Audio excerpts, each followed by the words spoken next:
प्यारे बच्चों, motion education में आपका स्वागत है। मैं आपका अपना किशन कुमार पाठक आज आपके लिए लेकर आया हूं पाठ 11 त्रिविम ज्यामिति के अंदर प्रश्नावली 11.2। अभी तक जो अपन ने पढ़ा उससे संबंधित सवाल हैं इस 11.2 में। तो देखते हैं बेटा, जो अपन ने पढ़ा वो समझ में आया कि नहीं आया। अगर समझ में आया तो सवाल आसानी से हो जाएंगे। देखते हैं।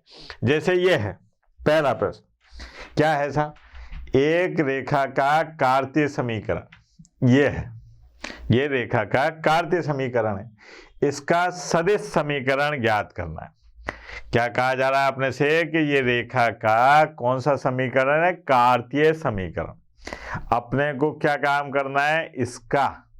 इसका सदिश समीकरण निकालना है। तो देखें बेटा, यहां पर आए अपन हल। सबसे पहले बात करते हैं, दिया है। क्या दिया है? तो अपने को रेखा का समीकरण दे रखा है x - 5/3, ठीक है, बराबर y + 4/7 और बराबर z - 6/2। ये आ गया। अब ये अनुपात बराबर है, तो यहां अपन ने क्या काम करा? बराबर यहां लिख दिया मैंने लैम्डा और ये लिख दिया माना। भैया ये लैम्डा जो है अपन ने माना है, ठीक है। अब क्या काम करेंगे साहब? इसको ले जाते हैं इधर, टन। तो ये आ गया x - 5 बराबर 3 लैम्डा। क्या हो गया? x - 5 बराबर 3 लैम्डा। और इसमें दोनों तरफ मैंने क्या काम करा कि साहब i कैप का गुणा कर दिया, 3 लैम्डा और i कैप, ये आ गया, ठीक है। फिर साहब यहां पर देखिए आप y + 4 बराबर 7 लैम्डा और क्या काम करा मैंने? y + 4 और इसमें दोनों तरफ किसका गुणा करा? j कैप का। देखो आप 7 लैम्डा j कैप। फिर यहां पर आए अपन z - 6 बराबर 2 लैम्डा। अब दोनों पक्षों में किसका गुणा करेंगे? k कैप का। तो ये आ गया z - 6 k कैप और साहब बराबर 2 लैम्डा k कैप। ये आ गया। नाम भी रखो इसका साहब समीकरण का। ये है 1, ये है 2 और ये है 3, ठीक है बेटा। अब क्या काम करते हैं? समीकरण 1, 2 व 3 को क्या करते हैं? जोड़ने पर क्या मिलेगा? देखें जरा। ये आएगा अपने पास में x i cap plus y j cap plus z k cap, ठीक है। और साहब यहां पर देखिए आप जरा, यहां क्या आएगा? -5 i cap plus 4 j cap plus और -6 k कैप बराबर, इसमें से लैम्डा कॉमन ले लिया और ये क्या आ गया अपने पास में?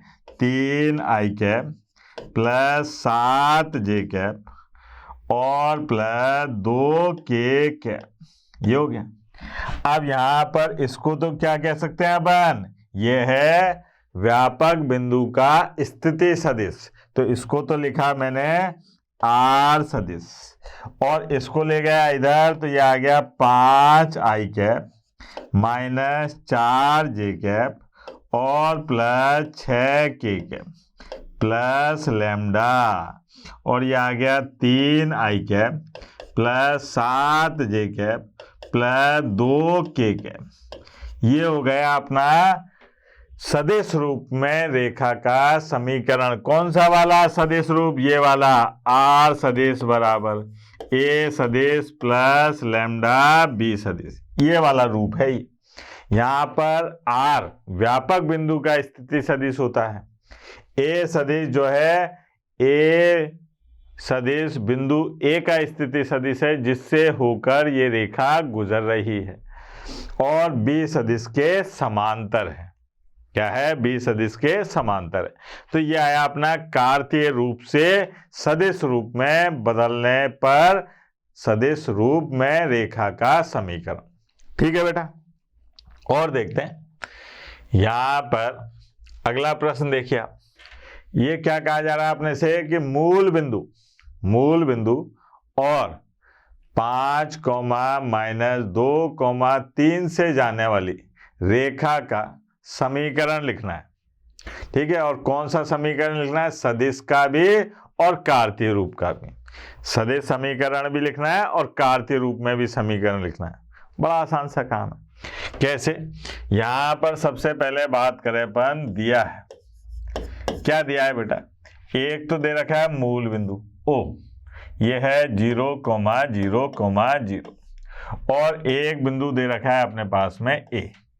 इसके निर्देशांक है 5, -2, 3।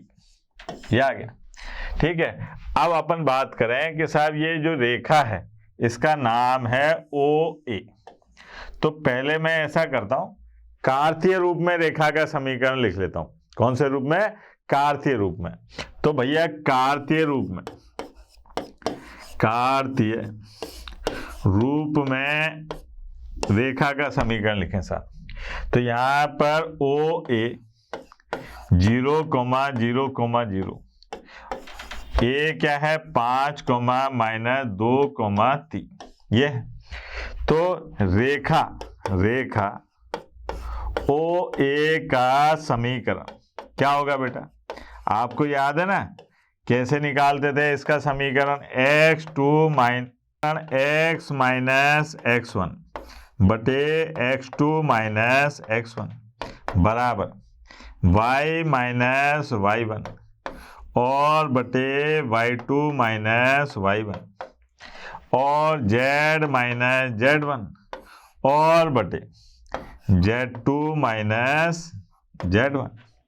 अब यहां पर ये है x1 y1 z1, ये है x2 y2 z2।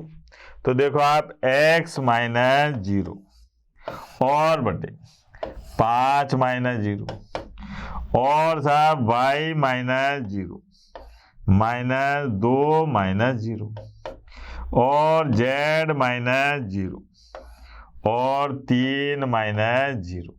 ये आ गया। ठीक है, अब अपने पास में जो रेखा आ रही है वो क्या आ रही है? देखो आप, यह आई अपने पास में x - 0 और बटे 5 y - 0 बटे -2 और z - 0 बटे कितना था बेटा बिंदु?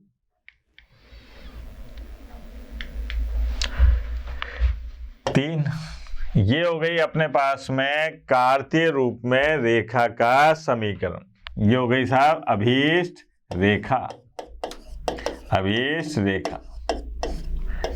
ठीक है बेटा, अब अपने को सदिश रूप में रेखा का समीकरण निकालना। किसमें? सदिश रूप में रेखा का समीकरण निकालना है। तो सदिश रूप में रेखा का समीकरण निकालने के लिए इसी को बदल दे। यहां पर सदिश रूप में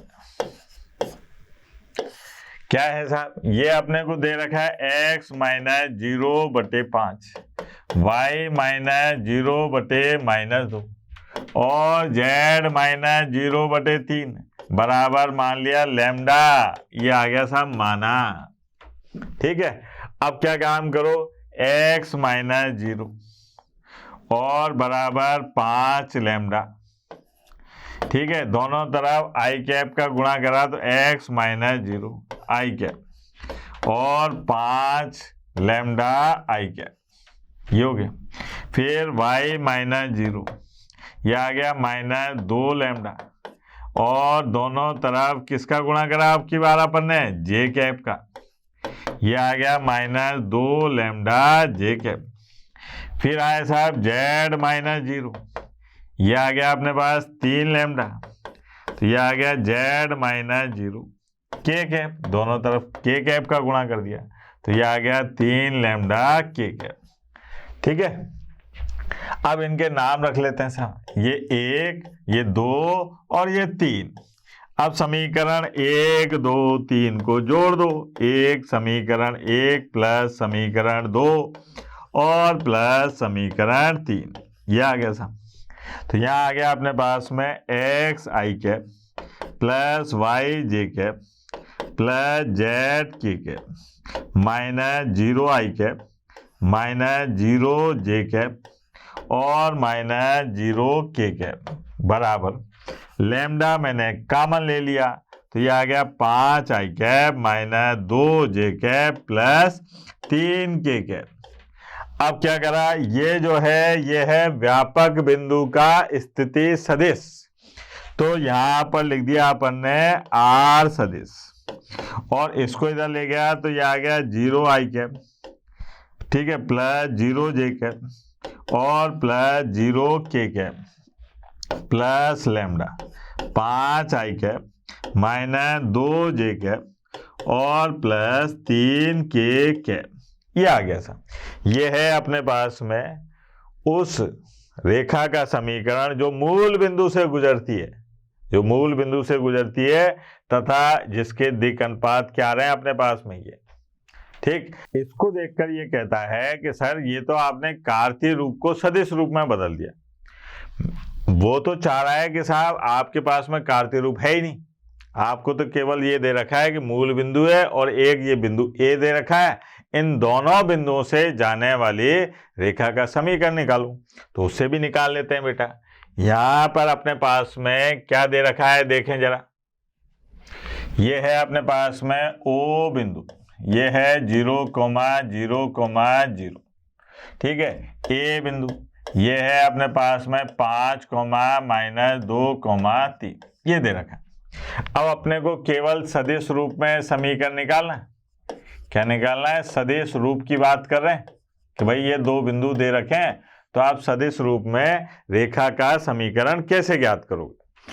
तो सूत्र याद है अपने क्या होता है साहब, दो बिंदुओं से जाने वाली रेखा का समीकरण सदिश रूप में ये होगा अपने पास में आर सदिश बराबर ए सदिश प्लस लैम्डा और बी सदिश माइनस ए सदिश, यह आ गया सर।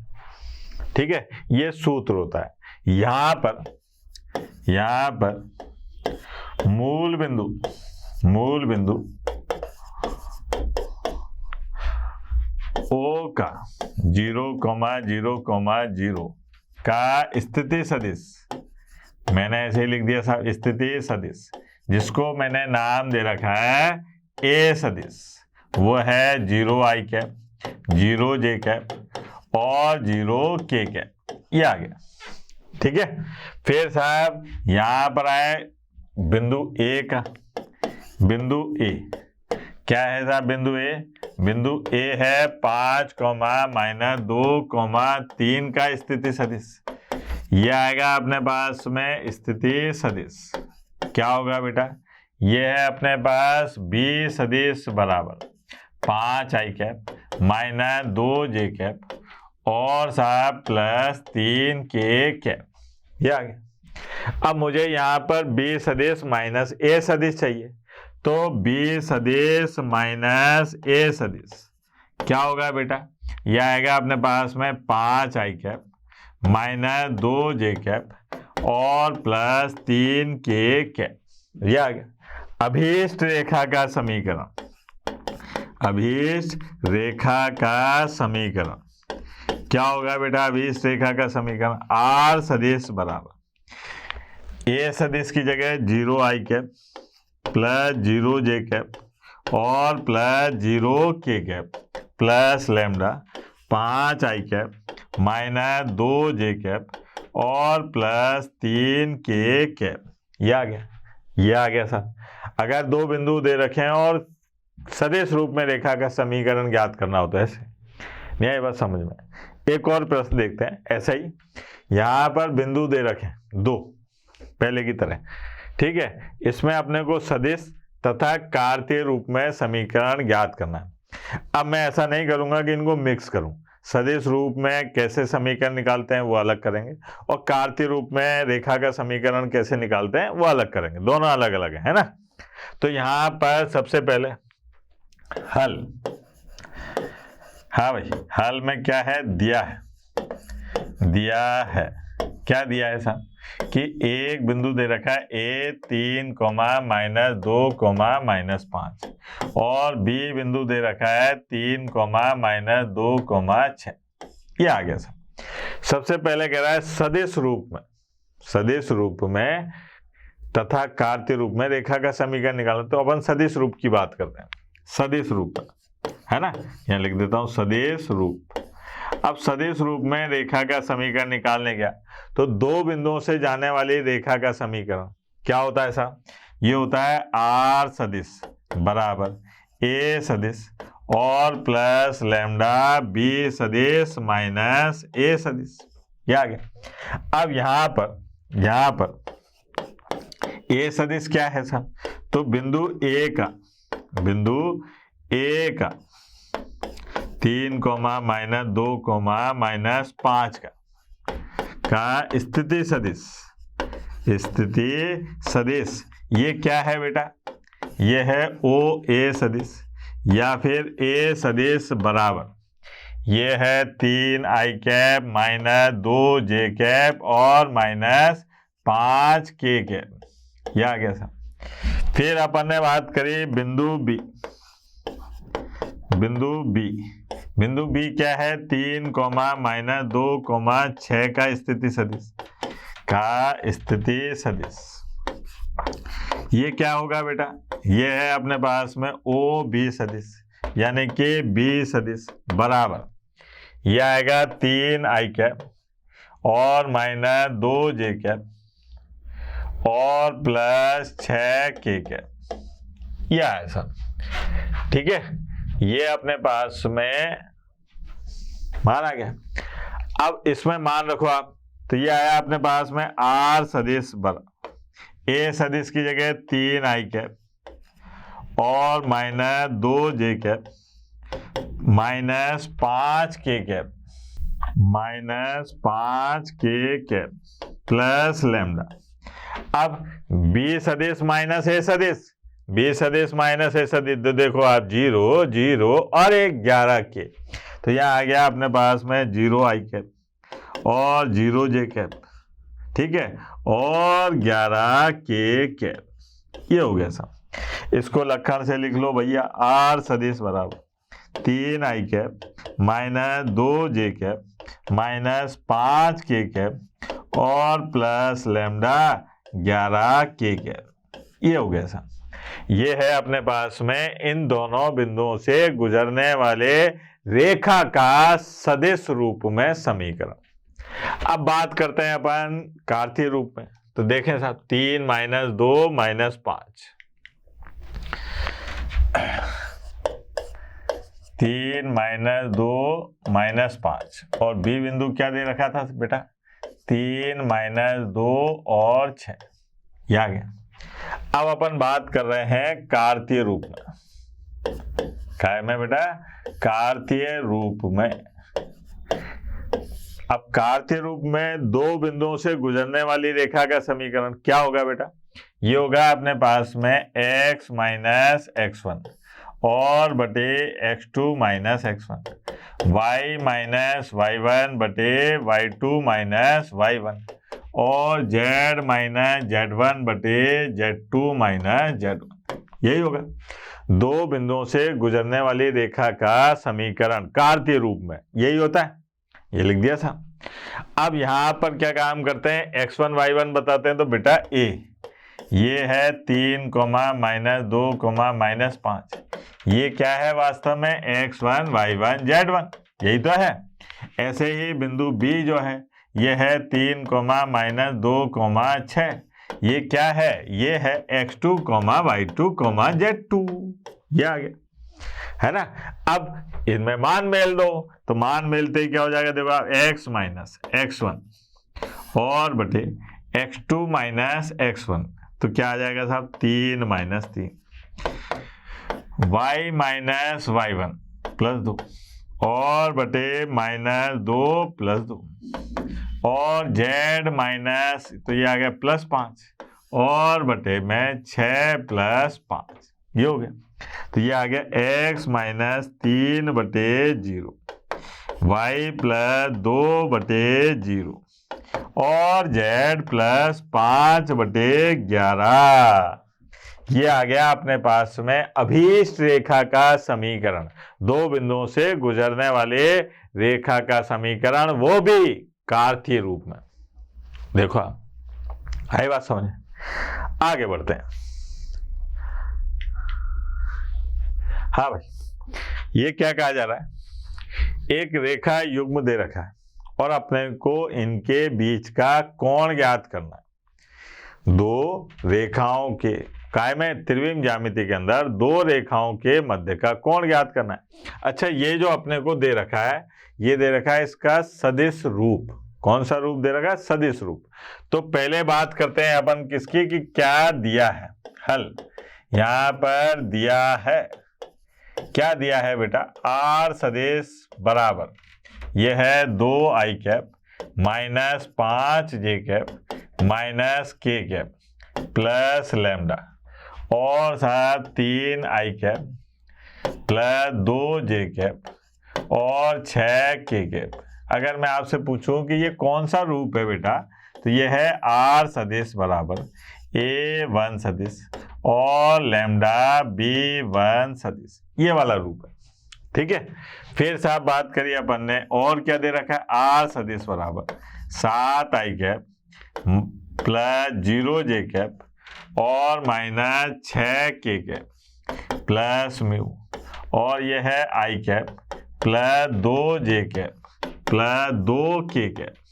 ठीक है, और ये कौन सा रूप है, r सदिश a2 सदिश प्लस म्यू और b2 सदिश। ये मान लिया रेखा एक है और ये दो है।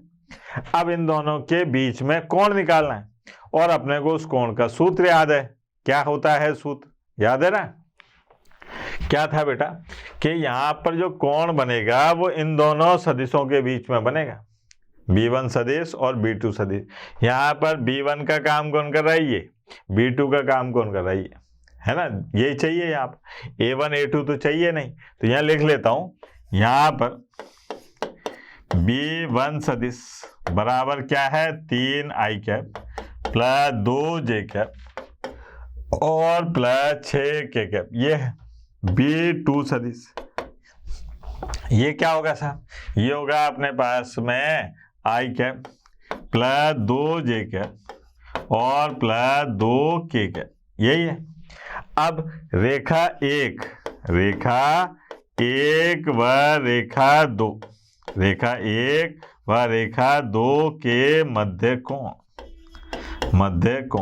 क्या होगा साहब, रेखा एक व रेखा दो के मध्य कोण थीटा हो तो cos थीटा बराबर b1 सदिश का b2 सदिश के साथ में अदिश गुणनफल करूं और बटे में सदिश b1 का मापांक और b2 का मापांक लिखो बराबर क्या आएगा साहब, इनका गुणनफल देखो आप, यह आया 3 प्लस 4 और प्लस 12 और बटे में अंडर रूट 3 9 प्लस 4 और प्लस 36, ठीक है ना, और अंडर रूट यहाँ पर क्या आएगा बेटा, 1 और 4 बराबर, ये ऊपर कितना हो गया बेटा, 19 है ना, कितना आ गया 19, और नीचे देखो आप,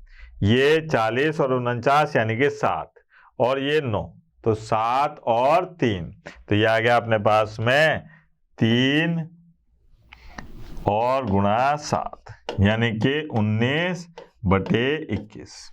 तो यहां से थीटा बराबर क्या आ गया, कॉस इनवर्स 19/21, ये आया सा। दोनों रेखाओं के मध्य का कोण कॉस इनवर्स 19/21, कर तो नहीं रहे ना 19 और 21, ठीक है ना। आगे चलते हैं सर,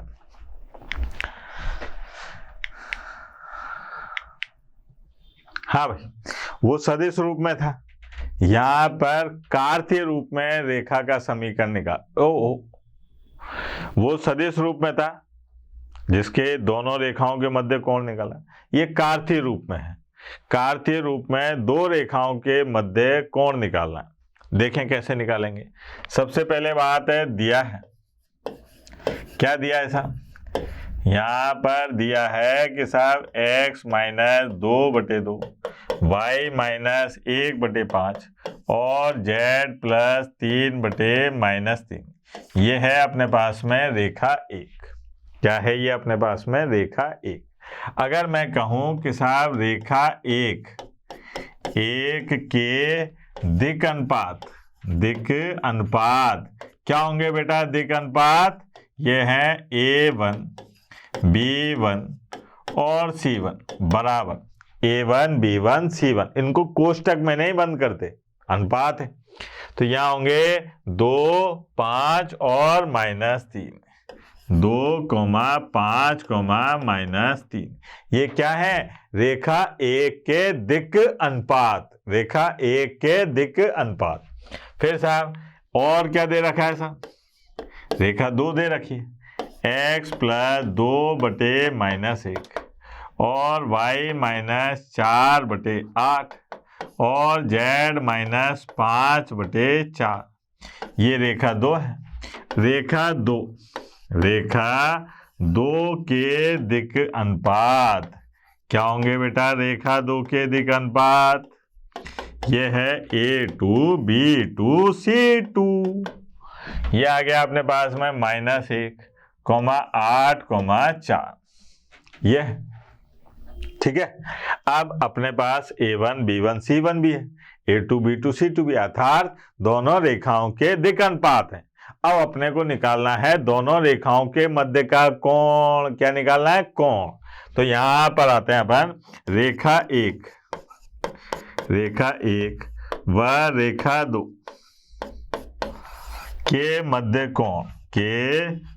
कोण थीटा हो तो कॉस थीटा बराबर क्या होगा बेटा, A1 A2, ठीक है, B1 B2 और C1 C2 बटे में अंडर रूट, हाँ भैया, A1 की घात 2 और B1 की घात 2 C1 की घात 2 अंडर रूट A2 की घात 2 B2 की घात 2 और C2 की घात 2।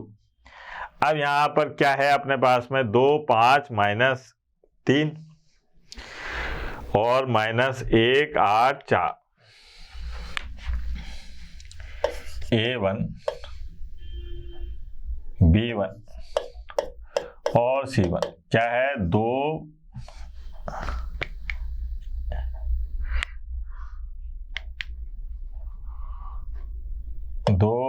5 -3 और A2 B2 और C2 -1, 8, 4। एक बार देख लेते हैं, 2, 5 -3 -1, 8, 4, ये आ गया।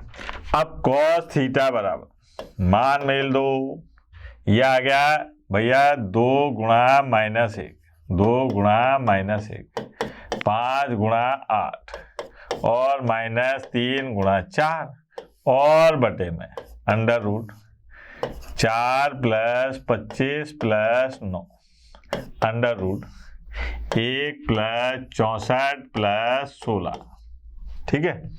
cos थीटा बराबर, हाँ भैया, ये है अपने पास में, ऐसे करके प्लस का आता है चिन्ह, तो ये आ गया अपने पास -2 + 40 और -12, ठीक। यहाँ पर देखिए अंडर रूट, ये कितना हो रहा है, 25, 29 और 30, 38, है ना। यहाँ पर कितना है, 20, 80 और 81, ये आ गया। अच्छा, 40 में से 14 गए, 40 में से कितने गए, 14, तो कितने बचेंगे बेटा, 40 में से अगर 14 गए तो 10 गए तो कितने बचे, 30, है ना, और 4 और गए तो कितने बचे 26, तो 26 और 81 का 9, तो ये आ गया अपने पास में cos थीटा 26 और बटे 9 अंडर रूट 38। अब ज्यादा दिमाग नहीं लगा रहा सामने, है ना, यहीं तक ठीक है। ये आ गया थीटा बराबर cos इनवर्स और 26 बटे 9 अंडर रूट 38। ये हो गया सर, सीधा सिंपल सा बात। अगर सदिश रूप में दे रखा हो तो कोण कैसे निकालते हैं, अगर रेखा के समीकरण कार्तीय रूप में दे रखे हो तो ऐसे निकालते हैं। और देखते हैं, ये सब यहां पर क्या कहा जा रहा है कि P का मान ज्ञात कीजिए, P का मान ज्ञात कीजिए। दो रेखाएं दे रखी है कार्तीय रूप में, काय में दे रखी है कार्तीय रूप में, ठीक है। और अपने को किसका मान ज्ञात करना है, P का मान ज्ञात करना है, P का, ठीक। अब साहब ये भी कहा जा रहा है कि ये परस्पर लंबवत है। अब रेखाएं परस्पर लंबवत हैं तो इसका मतलब ये हुआ कि उन दोनों रेखाओं के दिक् अनुपातों के गुणनफल का योगफल किसके बराबर होगा, 0 के बराबर होगा। लंबवत की बात कौन कह रहा है, प्रश्न वाला कह रहा है, मैं नहीं कह रहा। कौन कह रहा है, प्रश्न में कहा जा रहा है। तो भैया अपन P निकालने गए, यहां पर सबसे पहले हल दिया है। अरे यार ये रेखा जो है ये लक्षण से नहीं लिखी हुई, देखो आप 1 - x लिखा है, जबकि होना चाहिए था x - 1। मतलब अपने को x, y और z के जो गुणांक हैं वो 1 रखने हैं, और वो भी पॉजिटिव यानी कि धनात्मक। तो भैया इनको पहले लक्षण से लिखना पड़ेगा। अब लक्षण से लिखेंगे तो देखना, इस वाली रेखा को लिख रहा हूं मैं, यह आया x - 1 बटे -3, ठीक है। यहां पर देखो आप, ये क्या होगा सर, यहां पर 7 जो है वो आ जाएगा कॉमन, और वो पलटी मार के कहाँ आएगा, नीचे। तो ये आ गया y - 2 बटे y - 7 कॉमन लिया, और ये आ गया 2p बटे 7, ऐसे। फिर यहाँ पर, अरे ये तो ऐसे ही लिखा हुआ है, z - 3 बटे 2, ये हो गया साहब। ये है अपने पास में रेखा ए। अब रेखा ए के दिक् अनुपात, जिनको मैं यहाँ पर क्या कह देता हूं, अनुपात कह देता हूं, A1, B1 और C1, जिनके मान क्या प्राप्त हुए अपने को, यहाँ वाले, यहाँ से नहीं, -3 और 2p बटे 7 और कोमा 2, ये आ गया सर, ठीक। फिर आए अपन इधर एवं दूसरी रेखा पर आओ सर, यहां पर भी वही है। देखो आप 7 - 7x, देखो दिखाई दे रहा है ना, 7 - 7x, x और y और z के गुणांक क्या होने चाहिए, धनात्मक होने चाहिए, और धनात्मक 1 होना चाहिए। x, y, z का गुणांक क्या होना चाहिए, धनात्मक 1 होना चाहिए। तो यहां पर मैंने भैया इसको लक्षण से लिखा, लक्षण से, है ना। तो ये क्या आएगा, x - 1 और बटे -3p बटे 7, -3p बटे 7, और y - 5 बटे 1, और साहब यहाँ पर z - 6 बटे -5, ये हो गया सर। ये मैंने क्या काम करा, प्रश्न में दी हुई रेखाओं के समीकरण को लक्षण से लिखा, लक्षण मतलब तरीके से लिख दिया, ठीक है। अब क्या हुआ साहब, अब यहां पर इसको भी बता दो साहब कि ये क्या है, ये है रेखा 2 के दिक् अनुपात है, दिक् अनुपात। ये आ गया A2, B2 और C2 बराबर, यहां पर है अपने पास में -3p बटे 7 और कोमा 1 और कोमा -5, ये आ गया सर, ठीक। अब रेखा 1 और रेखा 2 के दिक् अनुपात अपने को पता है, और चूंकि यह प्रश्नानुसार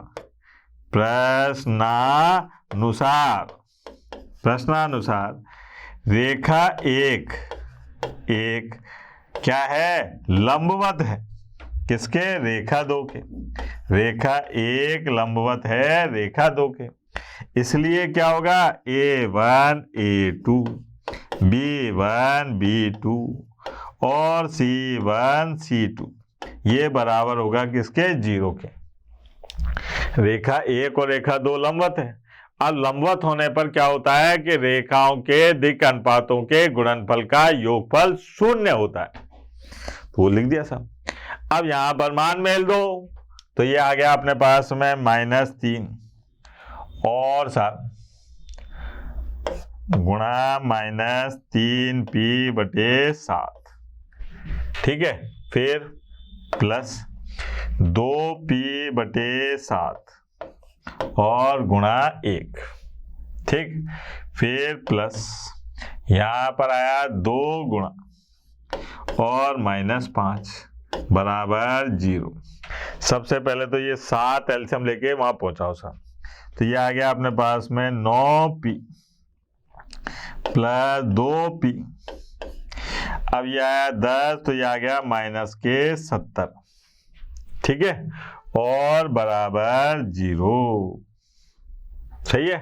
अब यहां पर देखो आप, ये क्या दिखाई दे रहा है? 9p और 2p, 9p और 2p ये हो गए 11p और बराबर 70। तो भैया p बराबर कितने आ गए? 70/11। ये हो गया सर। ये है अपने पास में, अगर ये दोनों रेखाएं परस्पर लंबवत हैं तो p का मान 70/11 आएगा।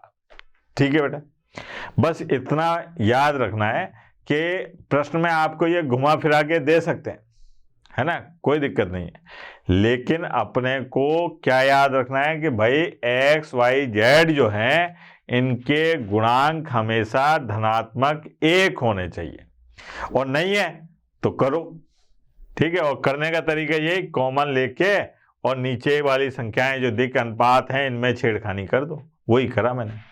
ठीक, आगे देखते हैं। ये देखो आप, ये अपने को इसमें बताना है, इसमें अपने को बताना है कि क्या ये रेखाएं परस्पर लंब हैं। अपने को यहाँ बताना है कि क्या ये रेखाएं परस्पर लंबवत हैं। तो देखो आप कैसे बताएंगे। हल, सबसे पहले तो दिया है क्या दिया है बेटा? दिया है यहाँ पर x - 5/7 और प्लस y + 2/-5, और इसको लक्षण से लिख लेते हैं z - 0/1। ये लिखा था, ये है अपने पास में रेखा 1। अगर मैं आपसे कहूं कि रेखा 1 के दिक् अनुपात, रेखा 1 के दिक् अनुपात क्या होंगे? A1 B1 C1, इसको देख के बताओ। तो यहाँ पर A1 B1 C1 के मान होंगे 7, -5,1। ये आ गए सब, 7, -5,1। ये है क्या? रेखा 1 के दिक् अनुपात। क्या है? रेखा 1 के दिक् अनुपात। फिर साहब यहाँ क्या दे रखा है अपने को? दूसरी रेखा भी दे रखी है, एवं यह है x - 0/1 और साहब y - 0/2 और z - 0/3। ये अपने पास में रेखा 2 है। अब रेखा 2 के दिक् अनुपात, रेखा 2 के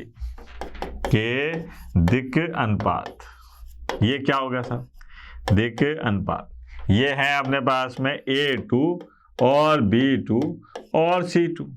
ये आ रहा है अपने पास में 1 2 3, ये आ गया, ठीक है, 1 2 3। अब क्या हुआ साहब? अब यहां पर अपने को ये सिद्ध करना है कि ये दोनों रेखाएं परस्पर लंबवत हैं। लंबवत हैं इसका मतलब इनके दिक् अनुपातों के गुणनफल का योगफल 0 होना चाहिए। क्या है? दो रेखाएं लंबवत कब होंगी? जब उनके दिक् अनुपातों के गुणनफल का योगफल क्या हो? 0 हो। तो यहां पर अपन ऐसा करते हैं कि साहब A1 × A2 और B1 × B2 और C1 गुणा C2 ये निकाल लेते हैं जी। तो यहाँ देखो आप 7 गुणा 1, फिर प्लस माइनस 5 गुणा 2, फिर प्लस 1 गुणा 3। अब ये आ गया अपने पास में 7, ये आ गया -10 और ये +3। अरे ये तो 0 आ गया भैया। तो यहाँ पर क्या हुआ कि A1 A2 B1 B2 और C1 C2, ठीक है, दिक् अनुपातों के गुणनफल का योगफल 0 आ गया। तो ये प्रतिबंध है दो रेखाओं के परस्पर लंबवत होने का। अतः अपन कह सकते हैं, कहते हैं रेखा 1 लंबवत होगी किसके, रेखा 2 के। यही तो बताना था कि दर्शाइए, ये दर्शा दिया। आगे देखो इसमें क्या दे रखा है अपने को कि निम्नलिखित रेखा युग्म के बीच का कोण ज्ञात कीजिए। रेखाएं दे रखी हैं और इनके बीच का कोण ज्ञात करना है। बड़ा आसान काम है। कैसे, सबसे पहले देखिए कि क्या दे रखा है। दिया है, क्या दिया है बेटा, दो रेखाएं दे रखी हैं और वो भी कौन से रूप में, सदिश रूप में। कौन से रूप में, सदिश रूप में। आ सदिश बराबर 3i कैप प्लस जे कैप और -2k कैप प्लस लैम्डा, यहाँ पर है i cap minus J cap और प्लस 2k कैप। ये आ गया। ये कौन सा रूप लिए हुए है बेटा, r सदिश बराबर a1 सदिश प्लस लैम्डा b1 सदिश। इसको अपन नाम दे दें कि ये रेखा 1 है। ये कौन सी है, रेखा 1। और क्या दे रखा है अपने को, एवं रेखा 2 भी दे रखी है। ये है 2i कैप माइनस जे कैप और -56k कैप। देखो आप बच्चों को डराने के लिए इतनी बड़ी संख्या डाल दी, क्योंकि इनको पता है इसका कोई उपयोग तो होना नहीं। क्योंकि ये कौन सी रेखा है, जो A बिंदु से गुजरती है तथा इसके समांतर है। जो A बिंदु से गुजरेगी और इसके समांतर है, तो जो कोण बनेगा इन दोनों के मध्य में ही तो बनेगा, इसका कोई लेना देना ही नहीं है। तो इसलिए बड़ी बड़ी संख्याएं देखकर केवल बच्चों को डराने की कोशिश की जा रही है, लेकिन डरना नहीं है। गब्बर चाचा क्या कह के गए कि जो डर गया समझो मर गया, तो अपने को अभी नहीं मरना है। यह आ गया साहब। और भैया ये हो गया कौन सा रूप है, ये r सदिश a2 सदिश प्लस म्यू b2 सदिश। ये हो गई 2, समीकरण 2। अब क्या काम करते हैं अपन कि यहां बताते हैं कि भैया यहाँ b1 और b2 कौन है। b1 सदिश क्या है, b1 सदिश है i cap minus J cap plus 2k cap. ये b1 सदिश है। अच्छा b2 सदिश क्या है बेटा, b2 सदिश है अपने पास में 3i cap minus 5j cap और -4k कैप। ये आ गया था। अब रेखा 1 व रेखा 2, रेखा 1 व रेखा 2 के मध्य कोण थीटा हो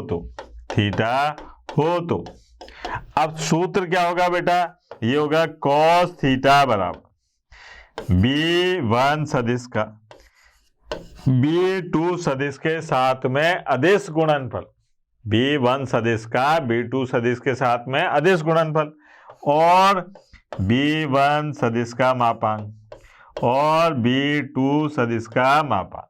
ये आ गया। अब ये मान यहाँ पर रख दो, यही है, ज्यादा नहीं जाता भैया।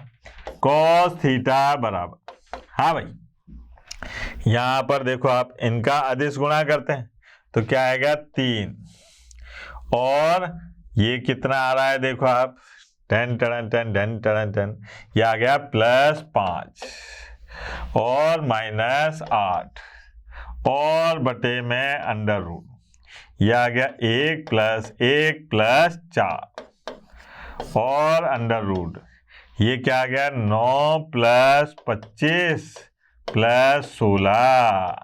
अरे ये देखो आप, 3 और 5 8, 8 माइनस 8 0। इसका मतलब कॉस थीटा बराबर क्या आ रहा है, 0। और 0 किसका मान होता है कॉस में, 90 डिग्री का। तो यहाँ पर थीटा बराबर क्या आ गया, 90 डिग्री। तो इसका मतलब ये हुआ कि इन दोनों रेखाओं के मध्य में बनने वाला कोण 90 डिग्री है। तो रेखा 1 व रेखा 2 परस्पर कैसी हैं, लंबवत। अतः अपन कहेंगे, अतः रेखा 1 व रेखा 2 क्या है, 2 परस्पर लंबवत हैं, परस्पर लंबवत हैं। ये आ गया था, कितना सिंपल कार्यक्रम था, ठीक है ना। अब अगला प्रश्न देखिए, अगले प्रश्न में क्या है, यहां देखिए, ये है अपने पास में, निम्नलिखित रेखा युग्मों के बीच का कोण ज्ञात कीजिए। अब ये रेखाएं जो है ये है कार्तीय रूप में, और अपने को इनके बीच का कोण निकालना है। तो देखें साहब कैसे निकलेगा। यहाँ पर हल, सबसे पहले कि क्या दिया है इसके बारे में बातचीत करते हैं। अपने को 2 रेखाएं दे रखी। पहली रेखा, इसको लक्षण से लिखता हूं, यहाँ पर है x माइनस 0/2 और y माइनस 0/2 और z माइनस 0/1। ये है अपने पास में रेखा 1। अब मैं यहाँ कहूँ कि रेखा 1 के दिक् अनुपात, रेखा 1 के दिक् अनुपात क्या है बेटा, ये A1, B1 और C1।